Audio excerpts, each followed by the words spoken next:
In our second episode about China's social credit system, we are going to talk about shaping of the social credit system and black and red lists.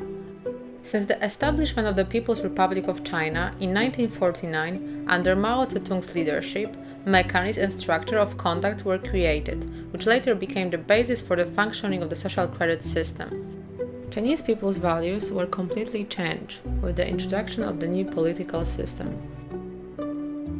One of the newly introduced mechanisms at the time was the population registration system, hukou. It was an important social control tool used to verify residences, jobs and movements of People's Republic of China citizens. The effectiveness of the hukou system was related primarily to social benefits that were attached to the registered place of residence. Without it, one would automatically lose all financial aid from the state.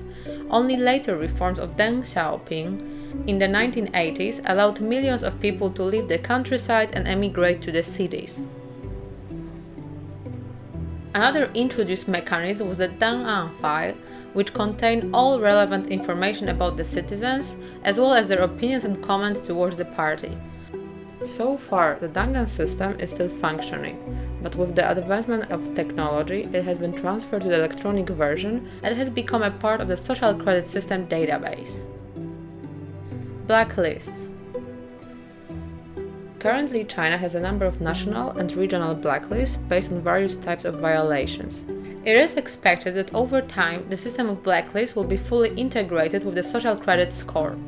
Businesses can be placed on the blacklist due to a particular violation or because of a poor social credit score.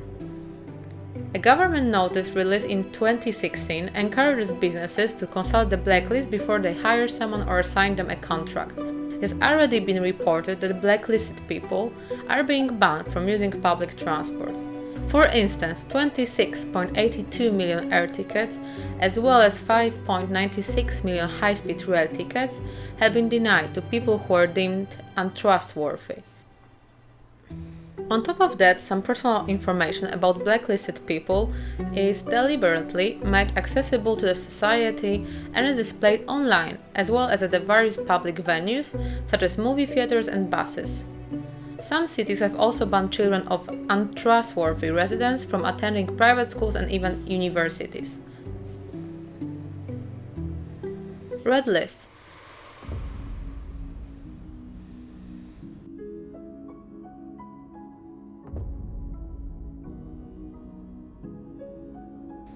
On the other end of the spectrum, there are positives of the social credit system for people and corporations who are determined to be outstanding members of Chinese society. In this context, the opposite of being blacklisted is to be redlisted. Redlisting allows citizens and companies to gain access to improved privileges that will impact their day-to-day lives. Chinese citizens' response to the social security system. In one peer-reviewed study, 80% of respondents either somewhat approved or strongly approved of social credit scores.